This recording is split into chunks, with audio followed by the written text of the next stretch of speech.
Okay. I'd say so we're going to talk about the eye level controller, all the options, all the features, and how it can help, you know, both your engineers, your end users, your installers, how, you know, it's something very, you know, a sump and sewage application, something very disregarded in certain ways, but in a lot of ways, it's kind of the heart and soul of a building, because it needs, you know, it's something that is always going to happen and always going to be there, and we have to make sure that we're controlling it, we're understanding it, and avoiding any catastrophes with flooding and so forth. So real quick, our design. Depending on how familiar you are with control panels in general, they can get very tight, very, I call it the bird's nest, because you just have loads of wires, you know, a lot of relays back and forth. So ours is very clean, crisp, and it doesn't matter what size you're looking at. The picture there, that's a 3 horsepower typical sewage. But if you're looking at a 3 horsepower or a 300 horsepower, you're basically looking at the same components. All right. The only thing that really is going to change is the size of the motor starters, the VFDs, or the soft starts. But everything else you see is going to be exactly the same. I'll go run through the components on another slide. All of our components are brands that you know. I'll touch base with those a little bit as well. The biggest thing that we brought with the eye level is the ease of use. Everyone uses, you know, a cell phone and a tablet. So why not bring that into your mechanicals?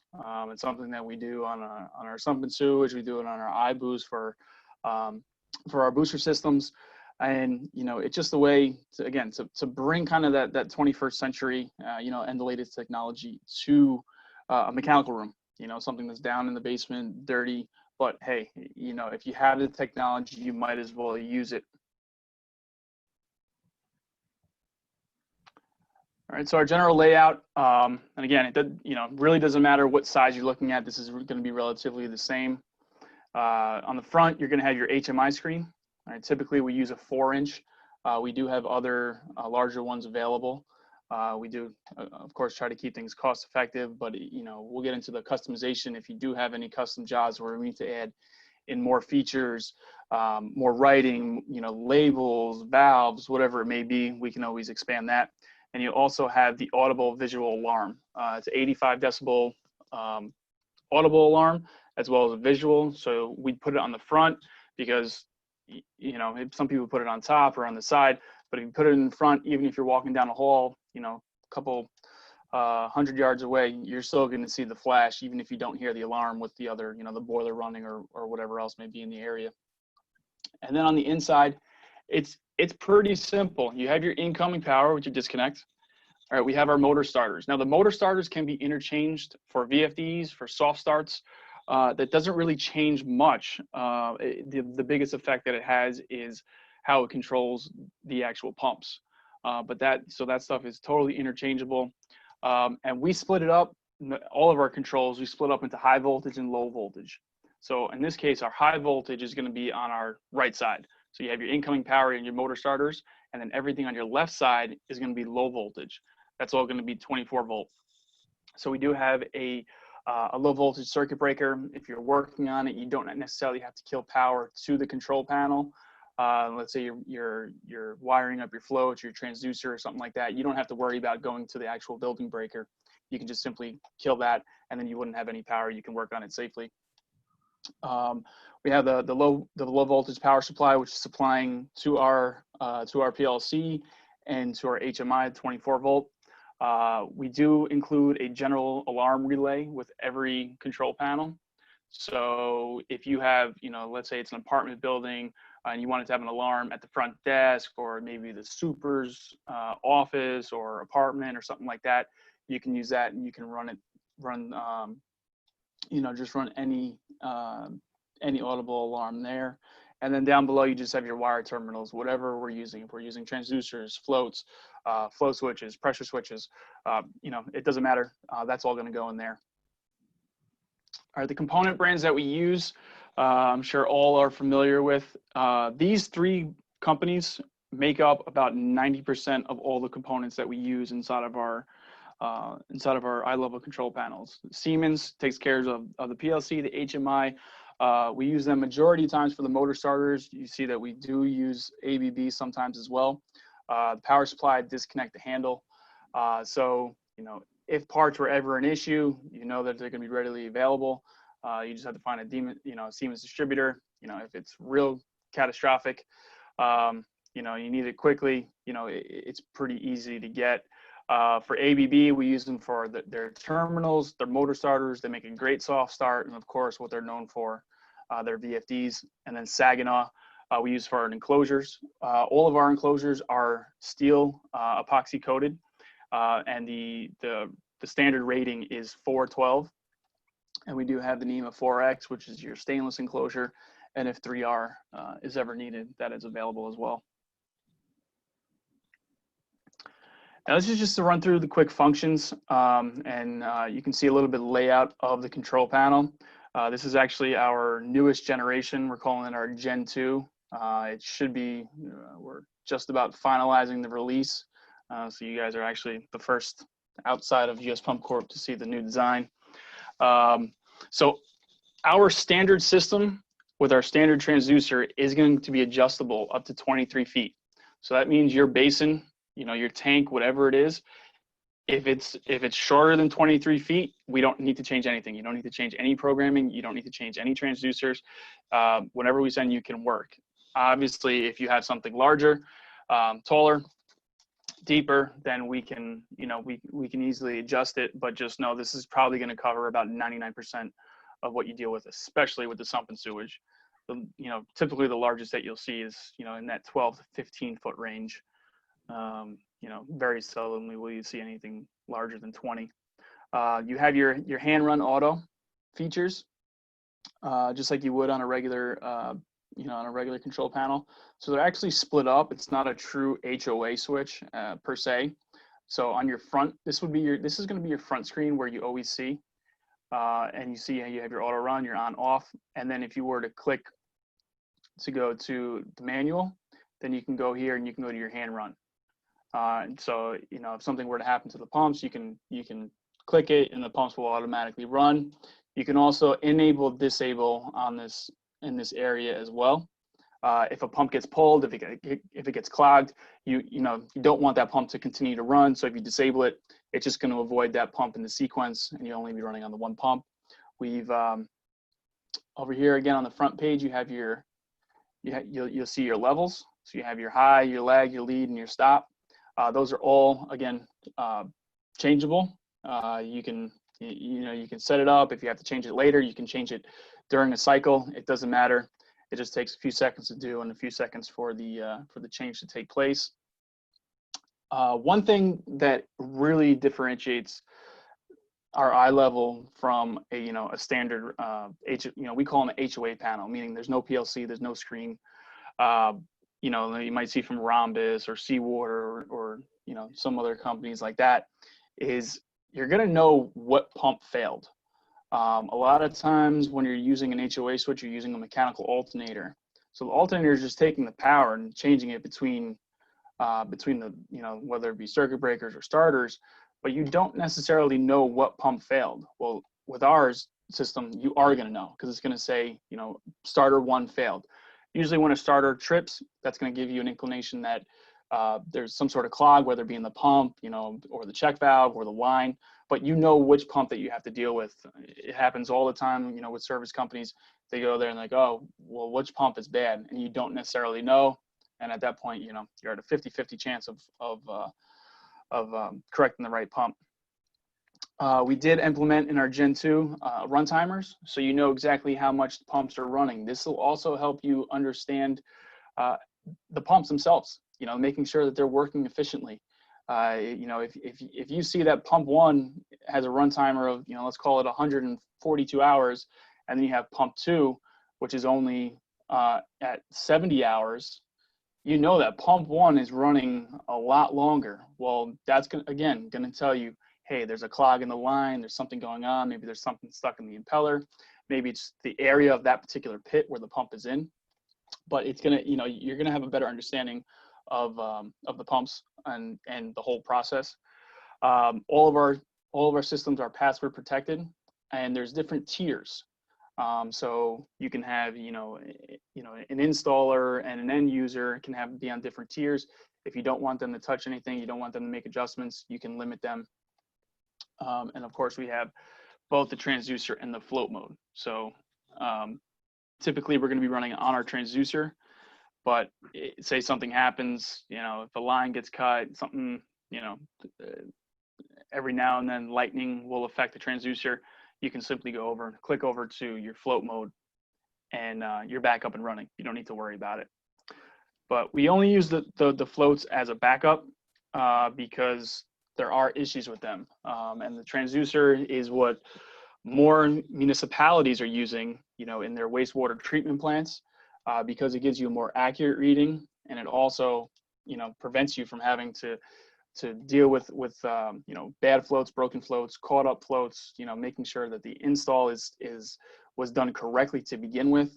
And it gives you kind of a peace of mind and accessibility to controlling that pump where you don't have that with the float mode.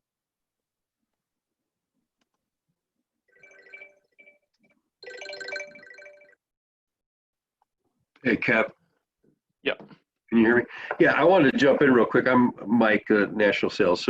So the big thing and the reason we wanted to get, you know, some of the engineers and contractors on there is we know that a lot of the buildings, you know, are going to have service contracts where you have to run out to the building. And I think the benefit on the sales side is it's not a huge increase to go from an HOA control to this HMI screen that really gives you a window for the customer and for the service contractor right away what your possible problems are. So it's a big help and a huge selling feature in terms of using technology to your advantage in a situation where if you go to a normal sump and sewage pit, I mean, you got to pull that thing open. You're going to be there for a few hours. It's not going to, you know, if it was a quick fix, you're not going to know until you get in there and start looking at everything. And with that transducer, you just completely cut down on any of the problems with the start and stops of the pumps. If they're shutting off correctly, you can walk over to that HMI screen, press a few buttons. You can adjust the percentage of when you want that lead pump to go on or the lag pump to go on, and you're out of there in 15 minutes. So that's what we feel, you know, is really applicable to a large plumbing contractor or an engineer that's specifying a job and wants to go to the next level in terms of giving their customer a better product. So anyway.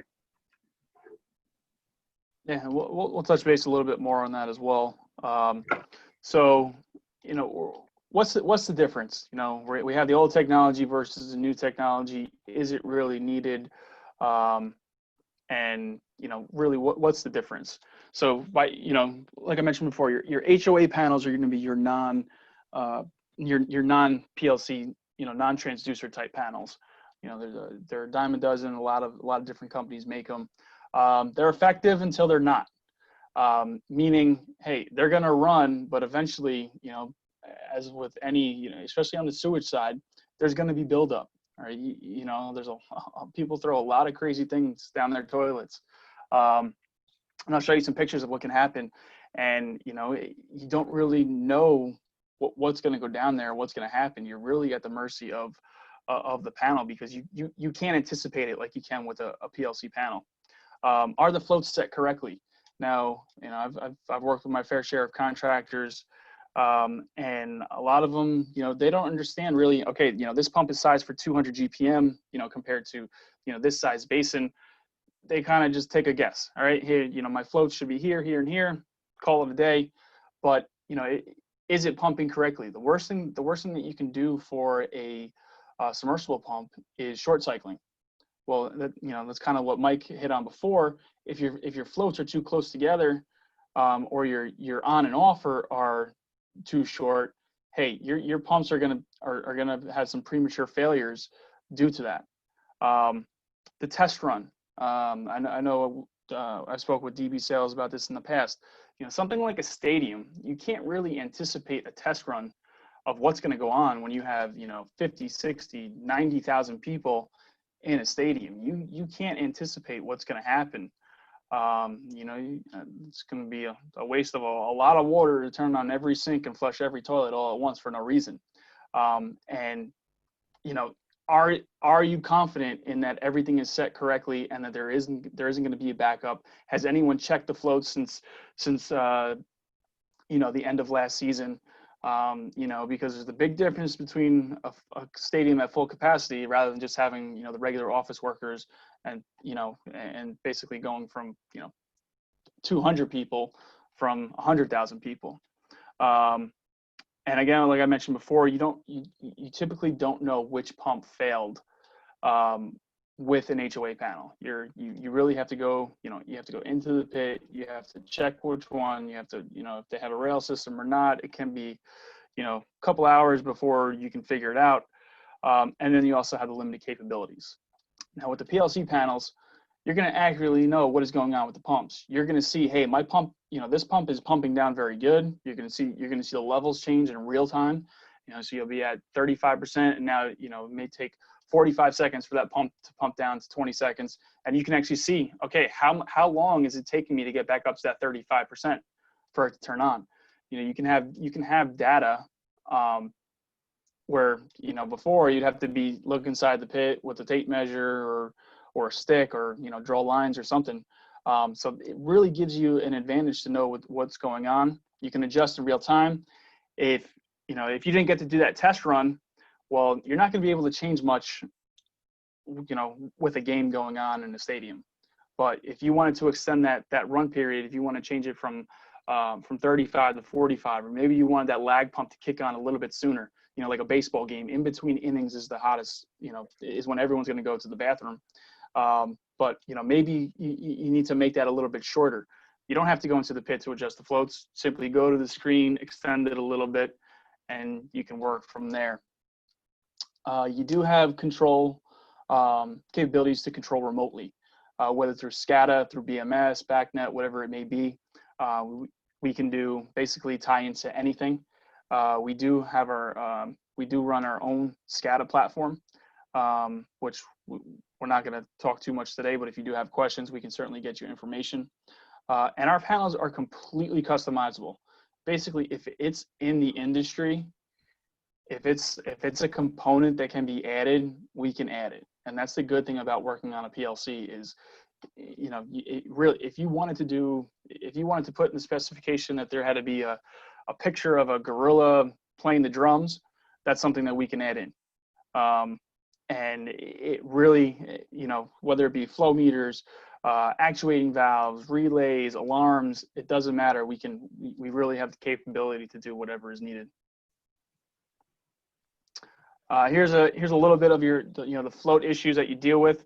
This was kind of a weird project. That's actually over here in New York with Hurricane Sandy. It was a Hurricane Sandy recovery project, and basically a lot of their mechanicals were damaged because they were in the basement. So they basically turned their entire basement into somewhat of a pit. You can see they're dealing with a lot of debris. The floats didn't really work out on that. So you can see one of the pumps here. Right, there is another pump somewhere. You can see actually the old pump with the old float, the temporary. But we basically said, hey, that's not going to work. You don't have enough room. The floats, the floats are just tied onto a pipe. But it's not really. Is it really going to help you? And in this case, it doesn't. It's not, because the level. You can see the level of the water, near the pump. Here's another picture. This is obviously a sewage application. Something happened where the floats were released from the grommets of the core grips on the cover, and all the floats fell down because they weren't tied correctly. They were just hanging from the cover, and they were wondering, why the pumps weren't turning on. Well, there's your reason. Here's another sewage application. The floats should be in this area here, but you can see there's a lot of solids. All right, I'm sure this is a mix of toilet paper. The wet wipes are becoming pretty popular, And what they're going to do is they're going to weigh down the floats. So they're actually never going to turn on. This is actually, this pit really picture doesn't do this pit justice. This pit goes down, I believe, like another 6 to 8 feet. So there's a lot of liquid in there. And then, I don't know if you guys can see this one. Basically, this was just a poor job of putting the floats together, and they basically all intertwined in with each other. And again, the weights get caught up. The floats aren't going to flip over. They're not going to make contact. Your pumps are not going to turn on. They're eventually, could become, catastrophic flood. Even if it's not anything crazy, you still don't want sewage running around your basement, for health reasons, and, clean up's a mess and all that. So these are the things that you deal with, when you're dealing with just the floats. Obviously when you're dealing with new construction, this is stuff that happens more so later down the line, but we want to make sure that you prevent this from the get-go. Construction sites also are not conducive to keeping, their pits clean. You have, I've seen, rubber boots and rubber gloves and everything get caught in there. It just, you want to prevent it as best you can, but with the transducer, this doesn't become a problem because the transducer sits on the bottom. It sits on the bottom, and all the solids float to the top. Even if it gets full with solids, it's still going to read because it's reading the weight of the water. This really becomes an irrelevant problem when using a transducer.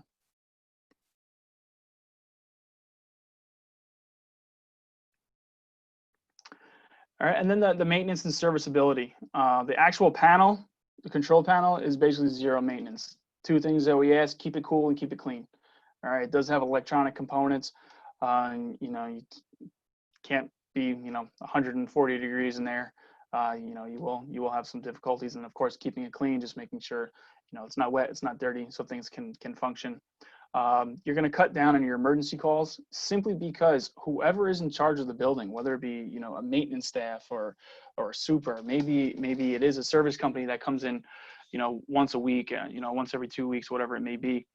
You can just simply keep an eye on the level. If you know that every time you pass this control panel, let's say you should be at 20%, and then all of a sudden you're passing and it's at 60%, right? You can see it, you can visualize it, and that kind of goes with the bad float versus bad transducer. If you have a bad float in the pit, you have no idea what's going on. All right, you might assume nothing's going on. You don't have a flood, but you have a bad float. So that means either A, your alarm isn't going to go on, or one of your pumps isn't going to go on. Now, you could have your pump's not stopping, but that's kind of the least of your worries. But if you have a bad transducer, something happens. A, you can switch over to float mode, so you're making sure you're not down. But you'll also be able to know, because as soon as you walk by that panel, you're either going to see the levels too high, too low. Every now and then, if something happens to the transducer, maybe someone pulled the wire and now it's just totally misreading, you're going to see pound signs. So you'll be able to know, hey, something isn't right here, rather than just walking by that pit and hoping and just assuming everything is right. And again, this is going to, kind of the preventive maintenance of the panels. Buy something as quickly as just, hey, walking by, everything looks normal, takes 2 seconds. You don't need to worry about any extra manpower, lifting the cover, opening inspection plates, all that. If you do have a SCADA and BMS enabled, again, it's a problem over the weekend.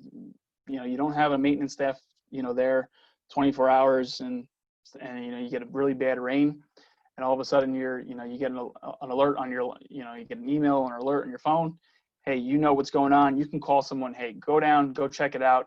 Make sure everything is running fine.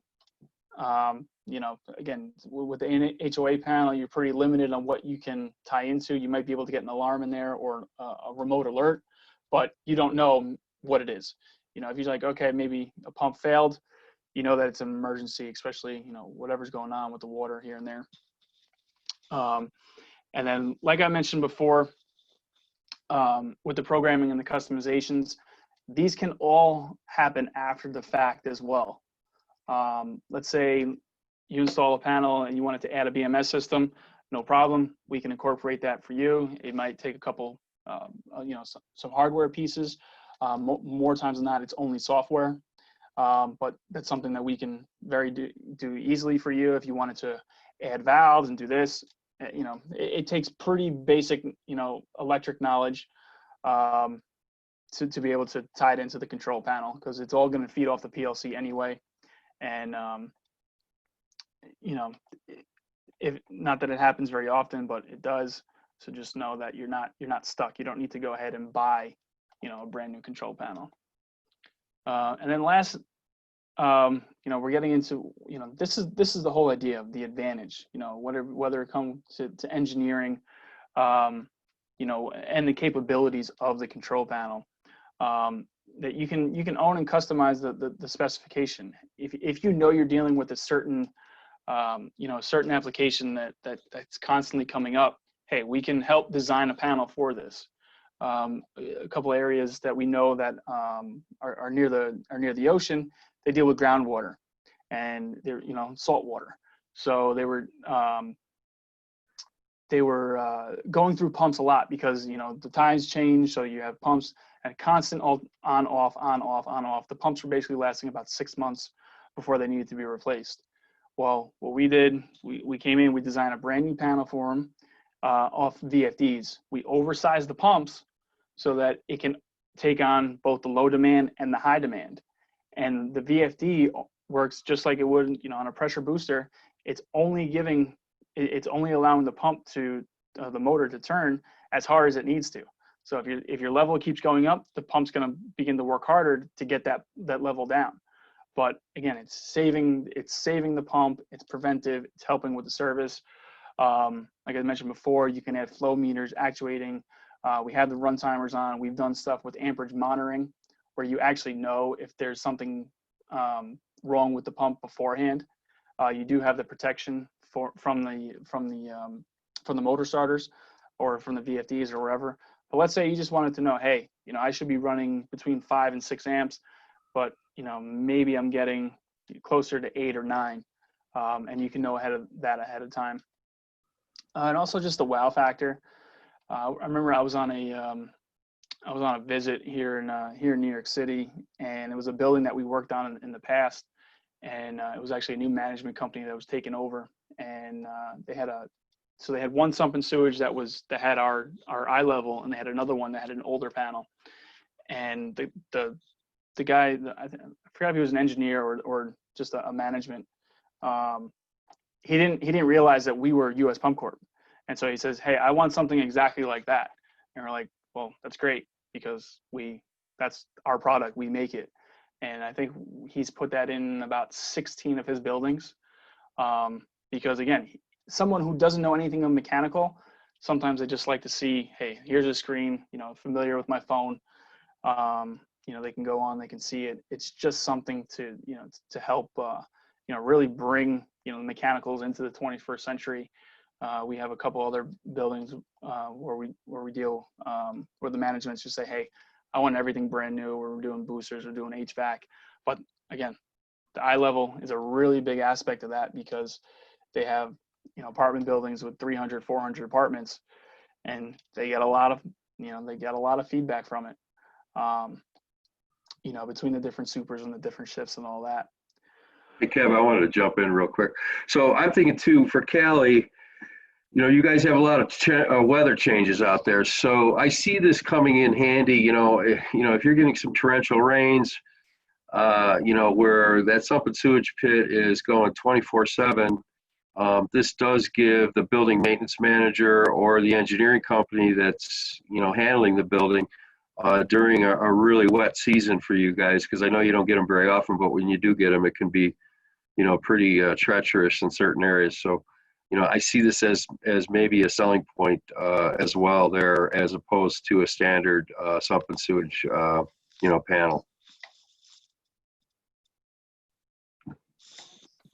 Yeah. Well, that's basically it. If anyone has any general questions, technical questions. Kevin, we had a question come in from Harry Lim. He was asking, is the Seaman Controls basically the standard in your eye level? Yes, yes. Siemens for the PLC and the HMI, Siemens is all we use. Really, the only thing that's interchangeable is the actual pump controller. You know, starter, soft start, VFDs. Those are all basically interchangeable. You know, if you have a specific brand that you need, you know, we can incorporate it because it's really easy to do that. But as far as the programming, we only use Siemens. Okay. And then I don't know if you wanted to discuss, I didn't see too many other questions come in, but some of the configurations you do on sumps or what your scope could be there, maybe a little bit, just to clarify that with some of the audience. You know, as far as like you're doing the basins, you're doing duplex systems, maybe some of the ranges. I don't know if you wanted to cover any of that at all. Yeah. So, you know, we work with, as far as the sump and sewage, we work with Grumfus, Weil, Velo, Goulds. So we basically have, you know, a full line of, you know, commercial and above pumps.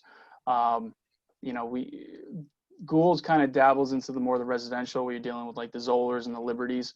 You know, we probably have probably 400 different pump models ranging from 1 horsepower to I think 600 horsepower is what Velo and Grumfus go up to. So, you know, as far as the pumping end, you know, the capabilities are endless. You know, we whatever you need, you know, we can handle that. We can do full configurable basins, you know, where basically they have the full rail system in there. You know, it gets delivered, you drop it in the ground, you connect your pumps and you're done. But we can do valve boxes and all that. So yeah, you know, as far as the actual systems, we can basically supply you anything, you know, anything that is needed. And you know, you're going to get a quality product, you know, as far as the pumps are concerned. And we can give you help, you know, on design as well. So if you have a question and you're saying, hey, I've got, you know, these many water fixtures in this building and we're not sure, you know, what size, you know, pumps we want to use here. You know, Kevin's, you know, a great person to talk to on that, being in the business for as long as he has in New York City. You know, pretty much he's seen everything. So we can give you a good take as to, hey, you know, this is our recommendation. And so if something's getting undersized or oversized, you know, we will let you know. Okay. We all had another question come in from Peter, just asking in general, are you guys seeing any COVID-19 delays in your supply chain? No.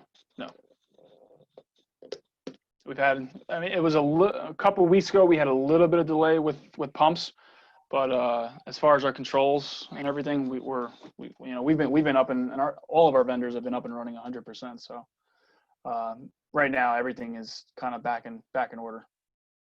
I think we had a basin that got delayed or something, but that's, you know, that's not.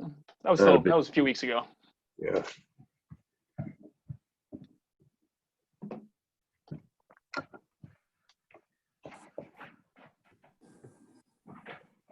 I haven't seen any other questions coming here on the chat. If anybody does have anything that we can help out with, you know, please be sure to get a hold of our sales team at DB Sales and Service here in Southern California and let us know what we can do to help. And does anybody else have anything?